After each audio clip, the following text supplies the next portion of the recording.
Good morning everyone. Welcome to Shatavana Institute. This is Shekhar Reddy, GK and Current Affairs faculty. My experience is 11 years. 11 సంవత్సరాల experience ఉంది and now షాతవానా ఇన్స్టిట్యూట్లో classes తీసుకోవడం జరుగుతూ ఉంది. So and present మనం GK and current అఫైర్స్లో ఏం important topics ఉన్నాయి, ఎలా చదవాలి అనేది కొంచెం చిన్నగా బ్రీఫ్ ఎక్స్ప్లెయిన్ చేస్తున్నాను. సో ఇంటర్నేషనల్ ఆర్గనైజేషన్స్, సో అంతర్జాతీయ సంస్థలు, సో దీనిపైన మీరు రెగ్యులర్ క్వశ్చన్స్ చూడవచ్చు, ఎస్ఐ కానీ, కానిస్టేబుల్ కానీ, ఈవెన్ టీజీపీఎస్ ఎగ్జామ్స్ కానీ.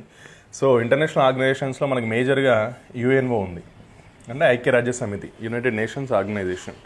సో దీనికి మళ్ళీ దీనిలో జనరల్ క్వశ్చన్స్ ఎలా అడుగుతున్నాడంటే యుఎన్ఓలో ఎన్ని విభాగాలు ఉన్నాయి, అందులో ఇంపార్టెంట్ ఏది, ఫర్ ఎగ్జాంపుల్ సెక్యూరిటీ కౌన్సిల్, అలాంటి క్వశ్చన్స్ అడుగుతున్నాడు.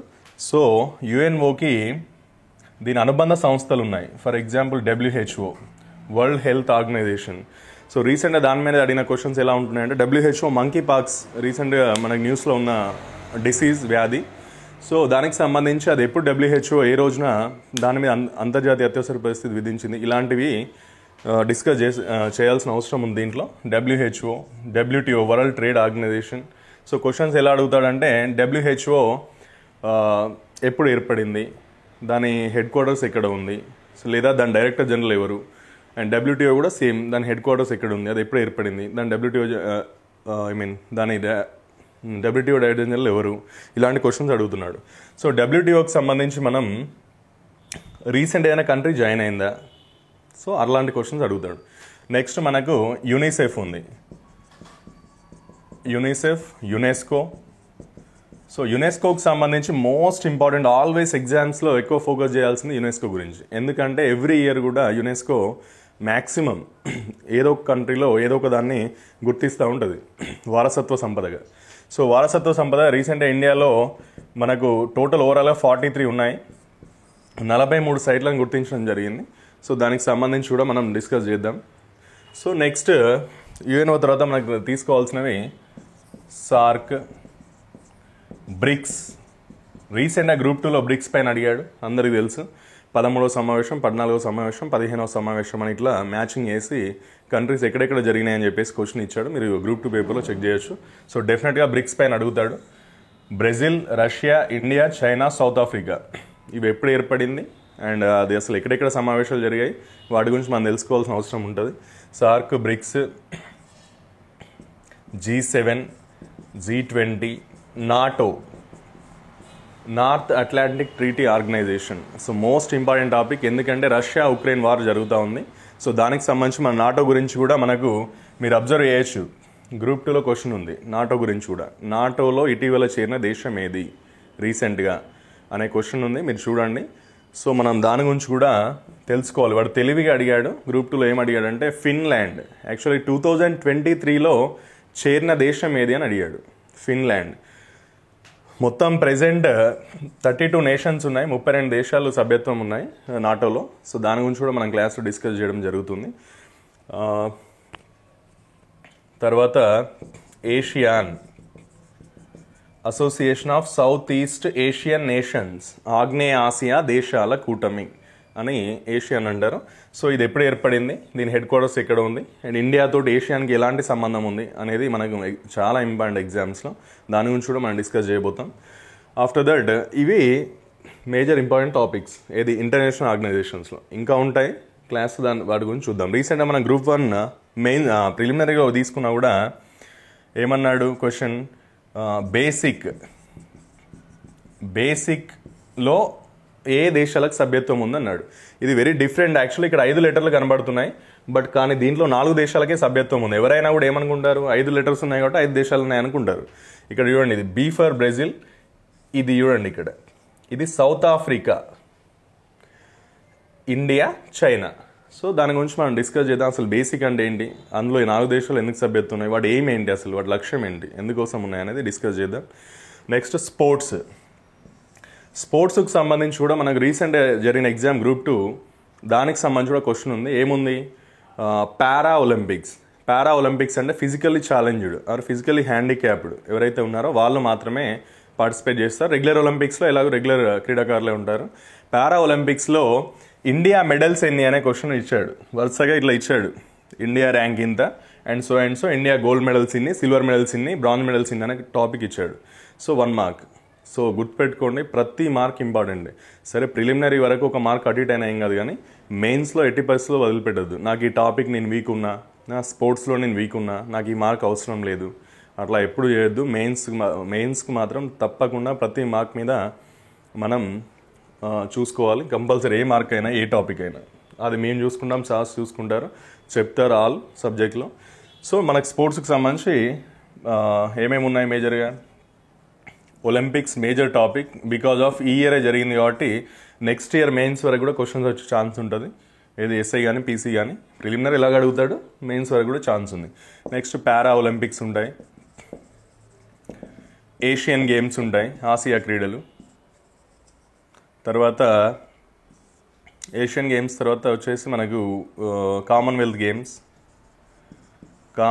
Games, FIFA world cup are football world cup. తర్వాత క్రికెట్ వరల్డ్ కప్స్ ఉంటాయి, T20 కానీ ఉమెన్ కానీ మెన్ కానీ. అవన్నీ కూడా ఎక్కడెక్కడ జరిగినాయి, వాటి ఏమైనా మోటోస్ ఉన్నాయా, అవన్నీ కూడా తెలుసుకోవాల్సి ఉంటుంది. సో నెక్స్ట్ మనకు అవార్డ్స్కి సంబంధించి మేజర్ అవార్డు ఎలాగో అందరికీ తెలిసిందే, నోబెల్ పైన ఆల్రెడీ అడిగాడు, మన గ్రూప్ 2లో అడిగాడు క్వశ్చన్. నోబెల్ మళ్ళీ అడుగుతాడు. రీసెంట్గానే ఎలాగో 2024 అక్టోబర్లోనే అవార్డ్స్ ఇస్తారు కాబట్టి, డిసెంబర్ 10th ఇస్తారు. అది ఆల్ఫ్రెడ్ నోబెల్ డెత్ డే, ఆయన చనిపోయిన రోజు, ఆయన వర్ధంతి సందర్భంగా డిసెంబర్ 10 ఇవ్వడం జరుగుతుంది. సో అక్టోబర్లో అనౌన్స్ చేస్తారు, డిసెంబర్లో ఇస్తారు. సో నెక్స్ట్ మెయిన్స్ వరకు కూడా 1 ఇయర్ వేసుకున్నాం మనం. 1 ఇయర్ వరకు కూడా నోబెల్ అడుగుతూనే ఉంటాడు, మళ్ళీ నెక్స్ట్ ఇయర్ అప్డేట్ అయ్యే వరకు.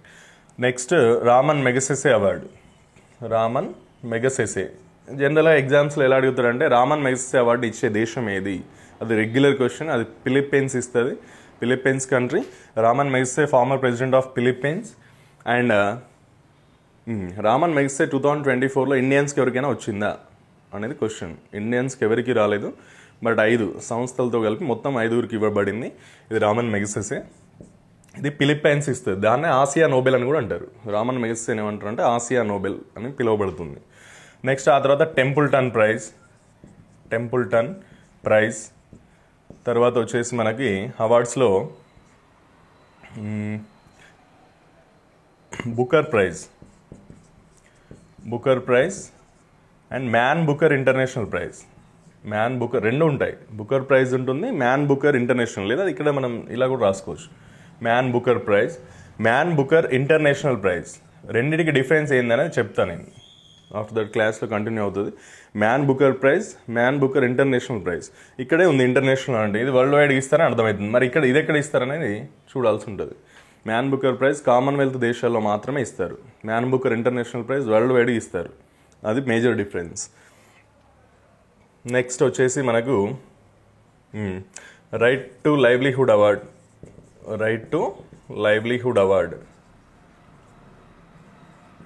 ఇది ఎందుకు ఇస్తారో తెలుసుకుందాం.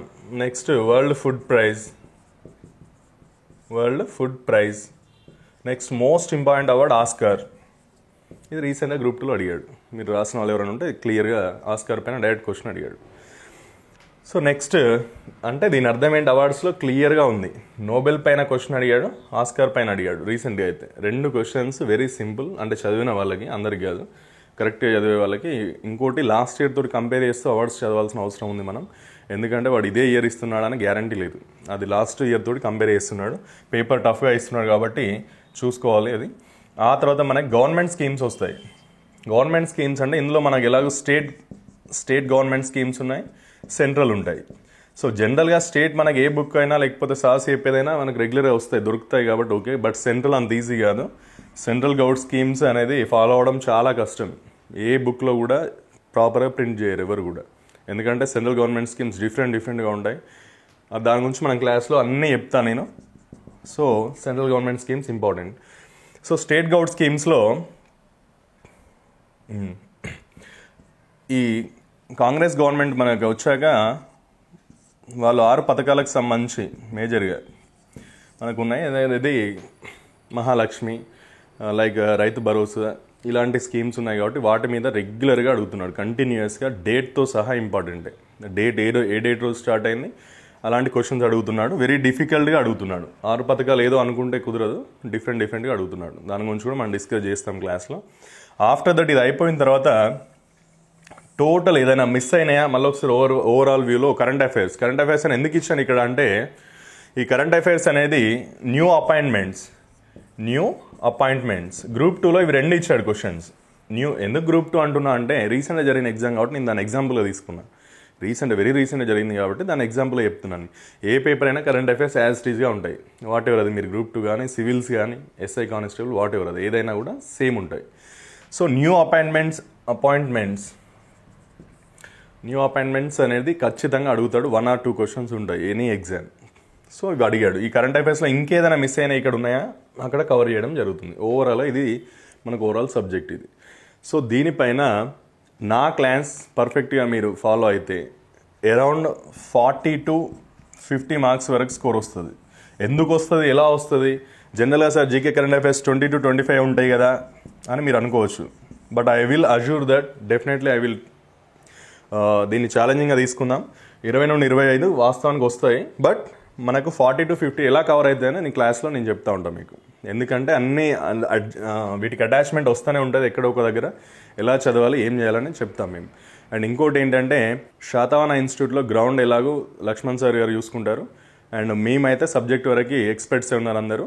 సో డెఫినెట్లీ ఇంకోటి మీరు అస్సలు లైట్గా తీసుకోకండి. ఒకప్పట్లా లేదు పరిస్థితులు. ఒకప్పుడు పేపర్ చాలా ఈజీగా ఇచ్చేవాడు. ఎలా అంటే ఆ రాష్ట్ర గవర్నర్ ఎవరు, ఈ రాష్ట్ర ముఖ్యమంత్రి ఎవరు, ఇలా అడిగేవాడు. ఆ రాష్ట్ర రాజధాని ఏది. బట్ ఇప్పుడు ఆ పరిస్థితులు లేవు. 1-2 నెలల్లో ఎలాగో ప్రిలిమినరీ 1 నెల ముందు చదువుతా, క్వాలిఫై అవుతా, మెయిన్స్ రాస్తా అంటే మెయిన్స్కి టైట్ అవుతుంది. కరెక్టే, ప్రిలిమినరీ మాకు క్వాలిఫై అవుతారు కావచ్చు కానీ మెయిన్స్కి టైట్ అవుతుంది. సో అలాంటి పరిస్థితి ఇప్పుడు లేదు. డెఫినెట్గా మీరు ఏం చేయాలంటే థరోలీ ఎస్ఐ వాళ్ళు అయితే అట్లీస్ట్ 1 year ప్రిపరేషన్లో ఉండాలి. సబ్జెక్ట్ కమ్ గ్రౌండ్ అంటే ఓకే సార్ చూసుకుంటారు. సబ్జెక్ట్ మాత్రం 1 year ప్రిపరేషన్లో ఉండాలి. January 18th నుండి న్యూ బ్యాచ్ స్టార్ట్ అవుతుంది శాతవాహన ఇన్స్టిట్యూట్లో. గ్రౌండ్ అండ్ రిటర్న్ 2 కూడా. గ్రౌండ్లో ఏఆర్ టీఎస్ఎస్పికి లక్ష్మణ్ సార్ ఎలాగో మీకు తెలుసు, ఆయన గురించి చాలామందికి ఓల్డ్ స్టూడెంట్స్కి కొన్ని 100,000 మందిని శాతవాహన తయారు చేసింది. నేనే సబ్జెక్ట్ తీసుకున్న లాస్ట్ 10 years నుండి నాకు శాతవాహనతోటి క్లాసెస్ తీసుకోవడం జరుగుతుంది. నాకు తెలిసిన స్టూడెంట్సే 100 మంది సెలెక్ట్ అయ్యారు, నా students and sir students. Sir అయితే గ్రౌండ్లో ఎలాగ ఏఆర్కి టీఎస్ఎస్పి గ్రౌండ్ ఎంత ఇంపార్టెంటో అందరికీ తెలిసిందే. సో తప్పనిసరిగా వీలైనంత తొందర అలర్ట్ అవ్వండి. January 18 నుంచి కొత్త బ్యాచ్ స్టార్ట్ అవుతుంది మన దగ్గర 2025 January 18th నుండి. And girls and boys both ఇద్దరికి హాస్టల్ ఫెసిలిటీ ఉంది శాతవాహనలో, ఎలాంటి ఇబ్బంది లేదు. సో నెగ్లెక్ట్ చేయకండి. ఇమీడియట్గా నెక్స్ట్ 3-4 monthsలో నోటిఫికేషన్ వచ్చే అవకాశాలు ఎక్కువగా ఉన్నాయి. Constable SI already government previously announce చేసింది. మళ్ళీ అదే ఎందుకంటే క్యాలెండర్ ఇయర్ ఫాలో అవ్వడానికి వాళ్ళు చూస్తున్నారు. సో తప్పనిసరిగా నోటిఫికేషన్ ఉంది నెక్స్ట్ 3-4 నెలల్లో.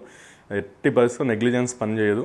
కానిస్టేబుల్ అయినా ఎస్ఐ అయినా ఒక మినిమం 6 months కంటే ఎక్కువ ప్రిపరేషన్ బుక్స్ తోటి ఎవరైతే చదువుతారో వాళ్ళకి మాత్రమే ఎక్కువ విజయ అవకాశాలు ఉంటాయి.